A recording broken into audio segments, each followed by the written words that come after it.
para ulama kan mengatakan rezeki yang kamu punya itu adalah harta yang sudah kamu belanjakan. Sebelum kamu belanjakan, dia apalagi dalam sisi modern, uang kertas ini adalah nota hutang dan ini berbunga loh. Itu kenapa dia terus merosot nilainya, gitu. Jadi orang kan tidak paham dari mana datangnya. Tadi kan yang sejarah awal ya, bahwa uang kertas ini kemudian diciptakan oleh bankir. Tapi pertanyaannya kemudian diteruskan, jadi kapan bankir mencetak uang? Kapan Bank Indonesia mencetak rupiah? Ya kan? Pertanyaan pertamanya kan, apakah Bank Indonesia butuh uang, butuh rupiah? Nggak butuh. Buat apa? Ya kan? Dia hanya mencetak uang ketika pemerintah Republik Indonesia perlu uang. Nah ini kan juga satu konspirasi yang dianggap normal, bahwa satu negara tidak berhak mencetak uang.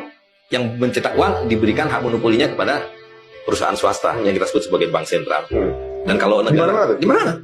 Kalau pemerintah perlu uang, dia hutang kepada bank sentral. Ya sekarang ditambah hutang pada masyarakat dengan obligasi dan sebagainya, ya kan? Tapi ketika surat hutang negara pertama diciptakan, kan dia hutang pada bank sentral, gitu. Jadi misalnya saya mau buat APBN 500 triliun, ya kan? Ya sekarang kemudian oke lah, yang 300 triliun saya ambil dari masyarakat berupa pajak, yang 200 triliun tetap dia hutang. Iya, bank sentral yang mencetak kan, dan kan nggak cuma-cuma berbunga. Katakanlah bunganya 5%. Ya kan? Nah, tapi yang saya mau jelaskan adalah bagaimana sistem ini pasti kolaps dan terus menggelembung. Ketika pemerintah hutang 100 triliun, yang dicetak bank sentral berapa? 100 triliun kan? Tapi bank sentral bilang, tapi kamu harus bayar bunganya 5%, which is 5 triliun. Ada nggak 5 triliunnya? Belum tentu ada. Nggak ada, karena yang dicetak hanya 100 triliun. Maka dari mana pemerintah membayar bunganya? Hutang lagi. Untuk menutupin bunganya. Dan bank sentral melakukan hal yang sama. 5 triliun ini adalah hutang kamu untuk mencicil bunganya dan juga berbunga. Nanti bunganya dicetak lagi. Gitu. Sampai kapan itu? Ya, selamanya. Karena ini adalah hutang. Dan semakin panjang hutangnya, periodenya maksudnya hubungannya kan semakin banyak.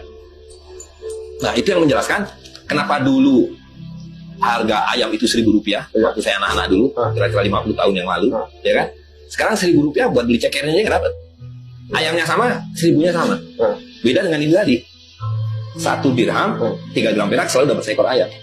Di zaman Rasul SAW, itu harga rumah sekitar 200 sampai 400-500 dinar. Dirham, dinar ya? Dinar. Hari ini, kalau kita punya 200 dinar ya, ambil yang paling kecil, itu berarti 900 juta. 800 lebih lah. 800 juta. Dapat rumah nggak? 850 juta. Dapat. Gitu loh. Jadi value-nya ini nggak benar sebenarnya? Nggak benar. Karena tadi, dari zaman Nabi Adam, ayam itu ya seperti itu. Value-nya itu ada pada 2 kilo dagingnya. Seperti hanya perak ini ada pada 3 gram peraknya. Sehingga ini dibelah 2, tetap setengahnya. Lain dengan ini.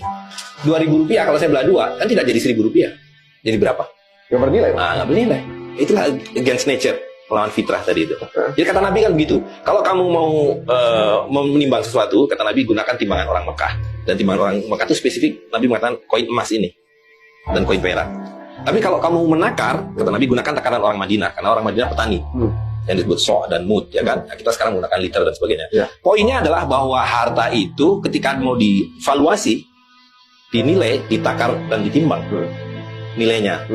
Nah, kemudian manusia kan mengatakan, ini mulai dari abad 14, abad 15 itu. Sebelumnya semua masih ikut fitrah itu. Abad 15, ketika filsafat mulai muncul, orang mengatakan kita punya nalar. Termasuk tadi, bahwa dalam menentukan, memvaluasi sesuatu, tidak perlu lagi pakai fitrah, timbangan dan takaran. Kita pakai desimal.